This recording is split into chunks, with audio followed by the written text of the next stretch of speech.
कई दिहाइयों से पाकिस्तान में अवाम को खोजी और जासूस कुत्तों के नाम पर बेवकूफ़ बनाने का सिलसिला जारी है। यहाँ पर जगह जगह आर्मी डॉग सेंटर्स के नाम पे मुख्तलिफ इदारे बने हुए हैं जिनका सिर्फ फेक काम है कि वो लोगों की लूट मार में मुलविस हैं और ये इंसानियत की तजलील का बायस हैं और इनकी वजह से ख़ानदानी दुश्मनियों में इजाफा हो रहा है।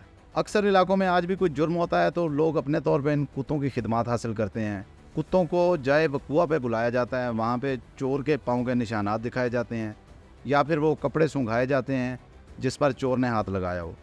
देखने में यही लगता है कि कुत्ता एआई की मदद से उन निशानात को बैक ट्रैक करते हुए उस जगह पर हमें ले जाएगा जहाँ से चोर आया था, लेकिन दरअसल वो एआई नहीं है, वो मालिक की कमांड होती है। कुत्ता मालिक की कमांड के ऊपर हरकत करता है और जहाँ पे मालिक इशारा करेगा कुत्ता वही रिएक्ट करेगा। जब पहली दफ़ा कुत्ता चोर के घर पहुँच जाता है तो दोबारा लोग उसे रिकन्फर्म करने का कहते हैं कि दोबारा करें, शायद कुत्ता गलती से यहाँ आके ना बैठ गया हो।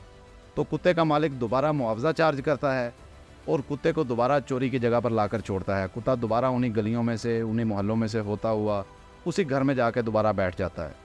लोगों को यकीन हो जाता है कि वाकई यही असली चोर हैं और अक्सर औक़ात तो मौके पर उनकी पिटाई शुरू हो जाती है और लोग उनको मुकदमात में नामजद करवा देते हैं और यहाँ से इंसानियत की तजलील का एक नया बाब शुरू हो जाता है। और इसी के देखा देखी आसपास के इलाकों में जितने लोग ये समझते हैं कि उनके घर भी चोरी हुई थी और चोरी करने वाले यही लोग होंगे, वो लोग भी उस आदमी को अपने मुकदमे में नामजद करवा देते हैं क्योंकि कुत्ता उनके घर जाकर बैठ गया था। सबसे पहले तो हमें यह देखना होगा कि ये कुत्ते काम किस तरह करते हैं। जब भी किसी के घर चोरी होती है तो इन कुत्तों के मालिक से रब्ता करता है। कुत्ते का मालिक सबसे पहले उस मुद्दई से उसकी तफसीलात पूछता है, इसके बाद पूछता है कि आपको किन किन लोगों पर शक है। फिर वो बताते हैं कि हमें फ़लाँ किस्म के लोगों पर शक है या हमारे मोहल्ले में फ़लाँ किस्म के लोग रहते हैं, हमें इन पर शक है, ये मशकूक लोग हैं। अगर वो कुछ नहीं बताते तो कुत्ते का मालिक एडवांस में एक आदमी भेज देता है। वो सबसे पहले आकर एडवांस रेकी करता है, आसपास के मशकूक लोगों के घर देख लेता है, उसके बाद कुत्ते को बुलाया जाता है। फिर एक ड्रामेबाजी और कार्रवाई के नाम पे एक नया स्टंट एक्शन शुरू हो जाता है। कुत्ते को उस जगह पर लाया जाता है, जगह दिखाई जाती है, कुत्ते को चोर के पाँव के निशानात दिखाए जाते हैं, कुत्ता उन्हें सूंघता हुआ पीछे चलना शुरू हो जाता है।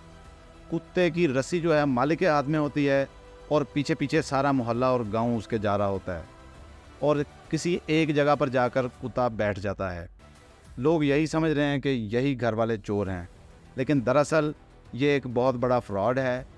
कुत्ता मखसूस आवाज़ों के पीछे जा रहा होता है, वही मखसूस आवाज़ और इशारे जो मालिक उसे बताता है। चूँकि इनके अपने आदमी ने घर पहले देख रखा होता है और आमतौर पर कुत्ता वहीं जाकर बैठता है जिस घर की निशानदेही मालिक करता है। मालिक अगर कुत्ते की रस्सी मखसूस अंदाज में हिलाएगा तो कुत्ता लेफ़्ट जाएगा या राइट जाएगा या सीधा जाएगा या उसी जगह पर बैठ जाएगा। ये बात कुत्ता डिसाइड नहीं करता बल्कि मालिक डिसाइड करता है। मालिक अपने पैसे खरे करके निकल जाता है, उसके बाद दो ख़ानदानों की दुश्मनी का आगाज़ हो जाता है। आमतौर पर यही देखने में आया है कि खोजी कुत्ते की निशानदेही की वजह से जिस शख्स को मुकदमे में नामजद किया जाता है, फोरेंसिक साइंस और पुलिस इन्वेस्टिगेशन में वो शख्स गिल्टी नहीं निकलता और आमतौर पर कोई और लोग चोर निकलते हैं। इस तरह एक पूरे ख़ानदान को तजलील का सामना करना पड़ता है।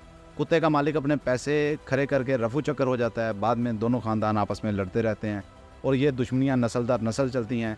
पाकिस्तान में बेतहाशा वाक़यात ऐसे भी हुए हैं जहाँ ये दुश्मनियाँ बढ़ती बढ़ती कत्ल तक जा पहुँची हैं। बहुत से लोगों को जानी नुकसान भी उठाना पड़ा है। कानून के मुताबिक खोजी कुत्तों की निशानदेही की कोई अहमियत नहीं है और सुप्रीम कोर्ट भी अपने 2016 के फैसले में खोजी कुत्तों पर पाबंदी का हुक्म दे चुकी है। इसके अलावा खोजी कुत्तों की तरफ से की गई निशानदेही को बतौर एविडेंस कहीं भी नहीं माना जाएगा। दुनिया के अक्सर ममालिक में खोजी कुत्तों का इस्तेमाल होता है, लेकिन बड़े लिमिटेड और मखसूस अंदाज में किया जाता है। जिस तरह पाकिस्तान में किसी को कपड़े और जूते के निशानात सूंघा कर कुत्ते को पीछे बैक ट्रैक कर दिया जाता है, इस तरह दुनिया के किसी मुल्क में नहीं होता। पूरी दुनिया में जो खोजी कुत्ते और स्निफर डॉग्स पाए जाते हैं वो सिर्फ मखसूस स्मेल कर सकते हैं जिसकी उन्हें ट्रेनिंग दी गई हो। आमतौर पर ये सिर्फ मनशियात और बारूद को स्मेल कर सकते हैं क्योंकि एक लंबे अरसे तक उन्हें वो स्मेल सूंघाई जाती है जिसके वो आदी हो जाते हैं और वो बड़े आराम से उसे पकड़ लेते हैं। लेकिन दुनिया में ऐसा कोई फार्मूला नहीं है कि एक आदमी के पाँव का निशान दिखाएं और कुत्ता बैक ट्रैक करते हुए उसके मालिक तक पहुंच जाए। बात करने का मकसद सिर्फ ये है कि खोजी कुत्तों को जाए वारदात पर बुलाने का कोई फ़ायदा नहीं है। खोजी कुत्ता कभी भी आपकी चोरी को तलाश करके नहीं दे सकता।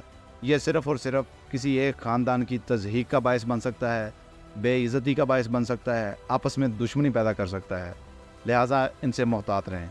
इस तरह की मज़ीद मालूमात के लिए मेरा यूट्यूब चैनल सब्सक्राइब करें, और अगर आप मुझे मैसेज करना चाह रहे हैं तो मेरे इंस्टाग्राम अकाउंट पे मैसेज करें। Thank you very much.